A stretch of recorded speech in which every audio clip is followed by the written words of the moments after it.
अस्सलाम वालेकुम रहमतुल्लाहि व बरकातुहू।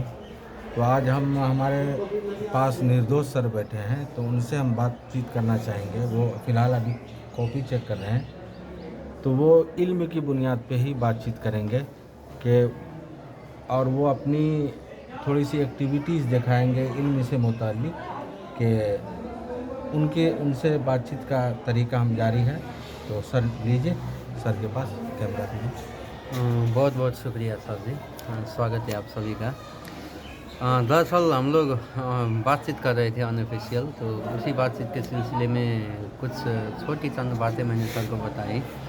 तो सर का कहना ये रहा कि ये जो बातें हैं ये बहुत एक अहम बात है, या एक हंसी मजाक वाला बात भी है और कुछ सीखने को भी मिलने वाला है। ये सर के सारे जो फॉलोअर्स हैं, सारे दोस्तों हैं, तमाम भाई जो भी है, सबके सामने वो बात पहुंचनी चाहिए ताकि सब लोग को कुछ ना कुछ सीखने को मिले।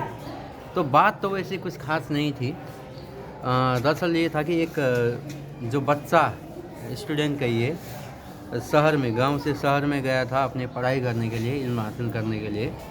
तो उसी सिलसिले में तो क्या हुआ कि अब आप सबको पता ही है, हम लोग जाते हैं कमरा वगैरह में बैठते हैं, वहाँ का खाना का खर्चा, पढ़ाई का खर्चा, सारे खर्चा आते हैं और घर वाले जो हमारे गार्जियन हैं, हमारे अब्बू हजरात हैं, वो खर्चा उठाते हैं। तो इसी सिलसिले में उस स्टूडेंट का खर्चा ख़त्म हो गया है। तो उसको क्या है कि अब अब्बू के ज़रिए से फिर मंगाना पड़ेगा, वो खर्चा मंगाना पड़ेगा।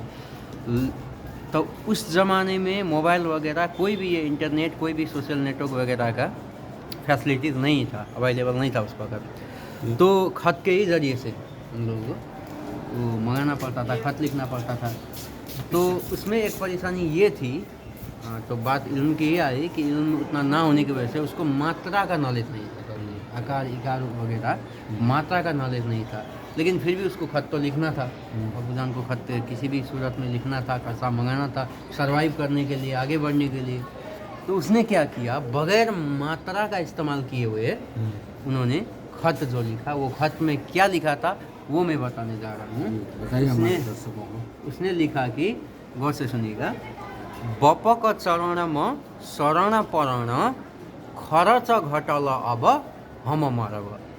फिर से सुनिएगा, उसने ये लिखा कि बपक चरण में शरण परण, यानी कि अबू के चरण में हम शरण पढ़ते हैं, बपक चरण में शरण परण खरच घटल अब हम मरब। खर्चा घट गए, अब नहीं भेजबा तो हम मर जेबे। कुछ इस तरह से बपक चरण में शरण परण खरच घटल अब हम मरब। मात्रा का इस्तेमाल यहाँ पे कहीं भी नहीं हुआ है, इस तरह से उन्होंने ख़त लिखा। तो इससे दो सीख मिलती है। पहला सीख तो आप सभी समझ गए हैं कि हमको इल्म हासिल करना है। बग़ैर इल्म आज की दुनिया में, आज के दौर में, आज के इस ज़माने में हम लोग कुछ भी कामयाबी हासिल करने में हमको बहुत मुश्किलात है। एक आध कोई अगर अपवाद के तौर पे हो गए तो अलग बात है, नहीं तो आपको इल्म ही वो चीज़ है जो आपका जीवन का सहारा बन सकता है। दूसरी बात, अगर आपका हालात कैसा भी मुसीबत क्यों ना आए, आपको किसी भी मुसीबत से जूझना क्यों ना पड़े, लेकिन आप उसका डट के सामना करेंगे तो उस मुसीबत हालात से आप बाहर आ पाएंगे, उस चुनौती को आप पंछा पाएंगे। जिस तरह से इस भाई का भी हुआ कि उनको मात्रा का नॉलेज नहीं था, फिर भी अपना दिमाग का इस्तेमाल करते हुए सबरी के साथ उन्होंने क्या किया कि ख़त को लिखते हुए अपना जो आवश्यकता था, तत्कालीन नीड्स था, उसको फुलफ़िल किया। तो यही बात हम लोगों के आपस में हो रही थी, ये सबके सामने शेयर तो करने का। इससे आपके जो ये खूबसूरत संदेश है, इससे ये पता चला कि हर लोकेलिटी के लिए, हर समाज के लिए इल्म का सीखना ज़रूरी है। बिल्कुल जी, ज्ञान का सीखना ज़रूरी है। बिल्कुल। क्योंकि ज्ञान में एक क्वालिटी होती है, स्टैंडर्ड बाय स्टैंडर्ड होता है। उस हिसाब से अगर वो अपने ज्ञान के एतबार से वो कोशिश किया, उस कोशिश की उसकी सराहना करनी चाहिए। जी, बिल्कुल।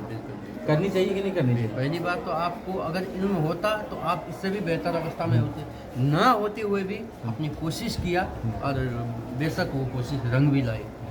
और उनकी ज़रूरत पूरी हो गई। सबसे पहली बात, घर से जो सामग्री लाना था वो पहुंच गया उन तक। बिल्कुल, गोया कि वो बगैर मात्रा के भी अपनी बात को पहुंचा दिया, उनके घर से वो सामान उनके लिए दस्तयाब हो गया। इससे पता चला ये कि इल्म का सीखना उतना ही ज़रूरी है जितना आदमी 2 टाइम का खाना खाता है। एकदम बिल्कुल बेशक। सहमत है ना सर? तो इल्म को आम करनी चाहिए, बिल्कुल आम करनी चाहिए।